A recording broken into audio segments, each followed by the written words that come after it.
So here we are at day 36, and today's prompt was a fabric bag for a journal of the earth, organic hemp, vintage cottons, lace fibres, breaking down. So what I've done is I've gone for an old flower bag which I bought from a second-hand seller, and what I'm actually going to do is I'm going to open up the bag. So I'm just taking apart the seam right now, and then I'm going to do some additional decoration on it and turn it into a drawstring bag for a journal. So the seam is all opened up, and I'll just take it apart and take off the excess stitching.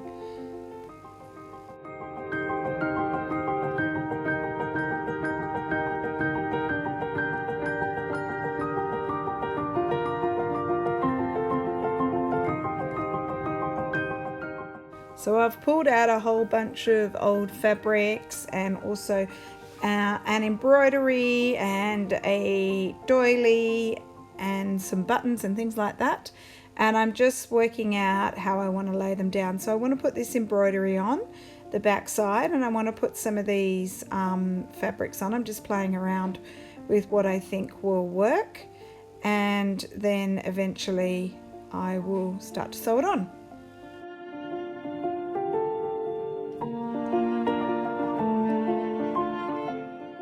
So I go with this red check fabric, which is I think it was an old placemat that I purchased secondhand, just an old one. And I'm going to stitch a red strip of this along the bottom of the open flower sack.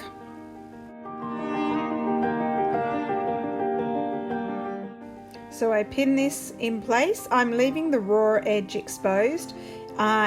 If I wanted it to be neat, I would actually tuck it under and stitch it down, but I'm going to stitch some lace over the top of it, so it will actually hide the raw edge, and I don't mind the raw edge coming out anyway, a little bit rustic.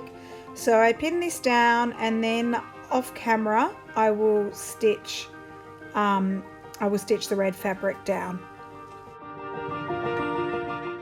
So you can see this is now stitched down. I haven't done it perfectly neat, but I've just done a running stitch straight along the top edge, and I will trim off the excess fabric that's extending beyond the flower sack. So the excess is cut off. It's a little bit crooked, but I'm not worried because I'm not measuring this and making it perfect. And now I'm going to pin this lace over the top, and I will stitch this lace down as well. I will do a straight stitch along the bottom to hold the bottom part down, and then another straight stitch line across the top just at the base of those scallops.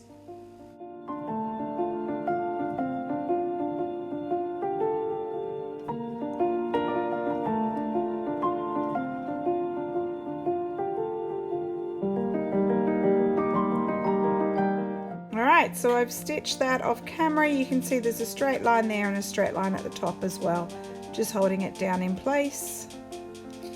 And now what I'm going to do is think about what other kind of embellishments I want to add. I'll play around. I know I want this pink fabric. This is a fabric I bought from a vintage store. I want to have that as my little pockets where my drawstrings are going to be. So I just cut that fabric in half. And then I'll add some other embellishments as well. I'll show you how I do those top pieces in a minute.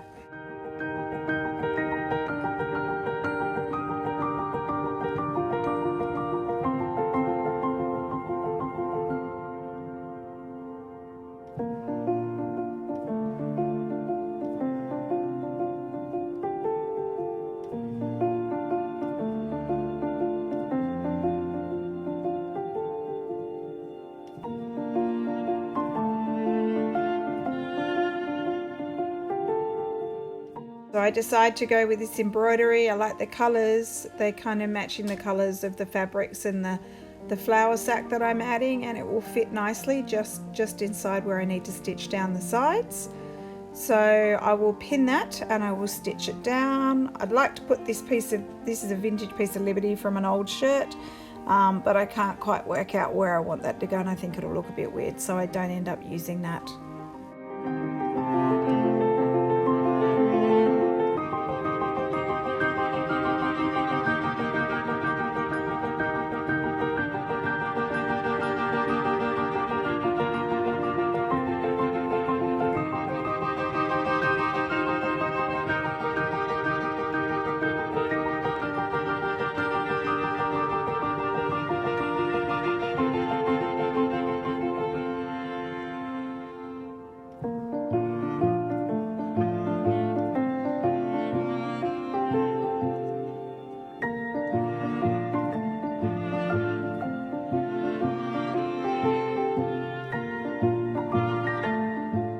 So the doily was pinned in place, and now I have stitched around the edge, just on the outside edge of that shape.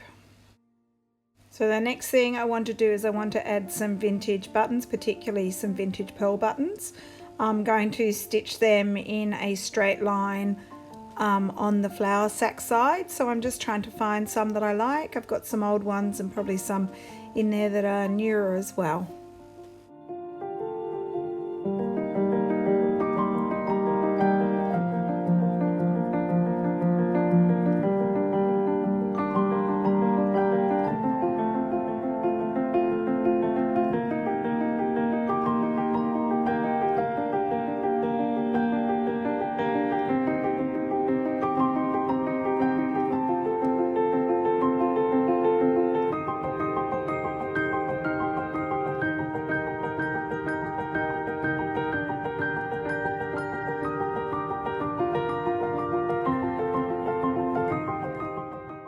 So that's one of my little button tins with sort of pearl and white buttons and clear ones. And now I'm going into my big button tin. I love button tins. My granny used to have a button tin in her Quality Street box, so that's what I've got as well. And we used to love playing in there. They're like little lollies, so I'm just finding a few more that I like.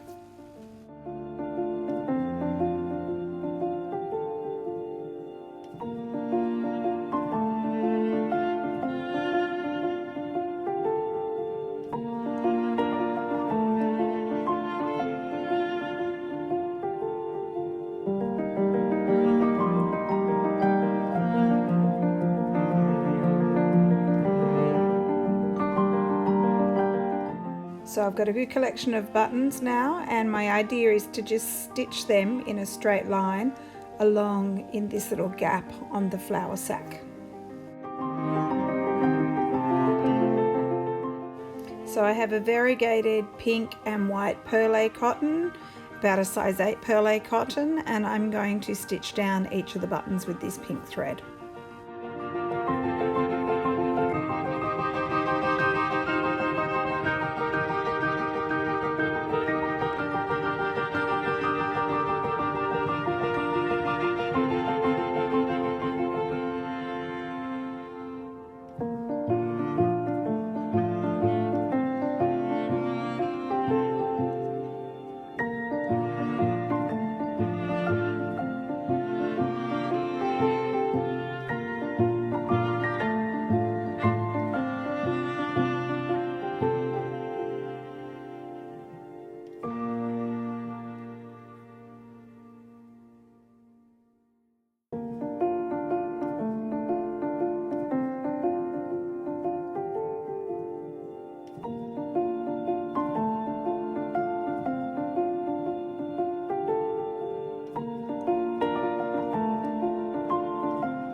Alright, so all my buttons are stitched on in a nice little line.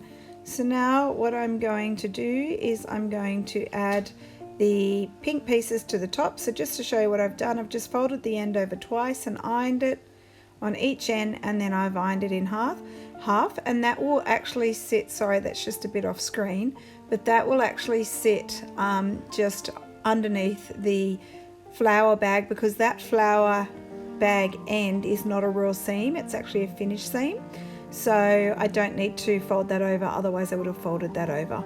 So I've sewn along the little fold line just to keep them secure so they don't come undone, And now I'm going to stitch them down, one on each side, making sure that they fit within the line, like that seam on the left hand side that I will end up stitching down. I'm just inside that.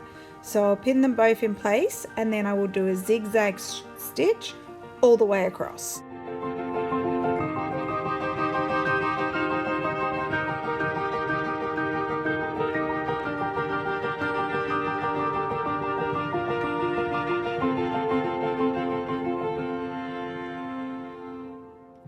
So I've stitched down those floral bits of fabric at the top with a zigzag stitch, and now I'm just doing some crosses at the top with some of that variegated pink thread, and I will also do a few crosses on the other side as well.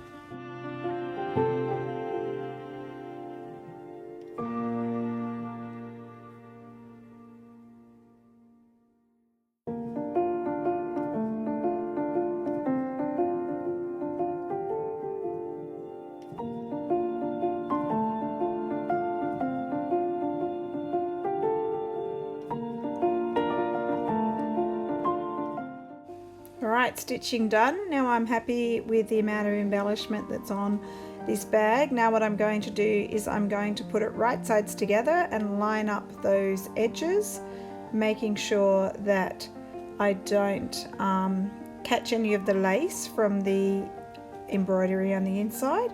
I'll actually end up pinning it and then making sure that that's moved away, and then I'll be stitching around it.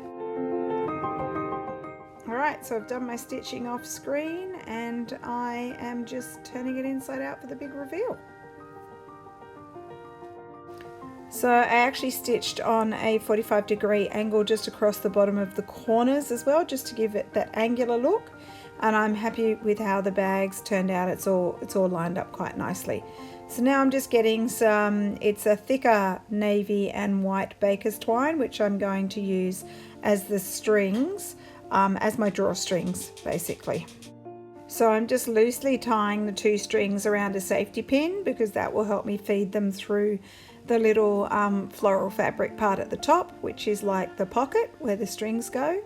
So feed them through, pull them both through, and then I'll undo them, and one string will go through the other one direction, and then you'll see that I take the other string from the other end back the other direction. You'll see what I mean in a minute.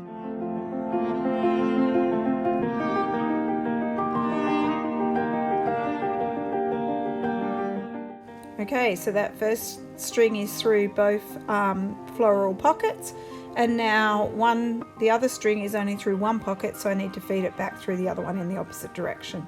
So what will happen is each string is looped around and gets tied at the opposite end to the other one. I hope that makes sense. So because they're looped opposite directions, when I pull them now, you'll see that if you pull them, it will pull the drawstring bag in. If I fed them in the same way, you wouldn't be able to pull the drawstring bag in, it wouldn't work properly. So I'm just tying a knot at the desired length that I would like, and I just cut off the excess string at the end. So as you can see now, the bag is complete, and I can pull those strings that will pull the drawstring in, and then you could tie them up, you could tie them in a bow, whatever you want, but I'm just going to grab a journal quickly to show you how a traveler's notebook size journal can go inside. So I have this lovely one that I bought from Moonside Parlour, and it goes perfectly into my little pouch. So my final little bag is done with the drawstrings and a little bit of embellishment, and everything I used is basically vintage, probably except for the drawstrings, that they're not old. But I like the way that this has turned out. I think it's quite pretty. You could add a lot of different elements on here. You could do some slow stitching as well, add some other bits and pieces of lace and vintage fabric, and then it's a lovely place to house one of your journals. And this one is large enough that you would be able to allow for the journal to expand and it would still fit into the bag. So I hope you enjoyed watching what I've done. This was a fairly simple sewing project. I've used basic stitches and it is pretty easy to pull together. Okay, I'll see you again soon. Bye.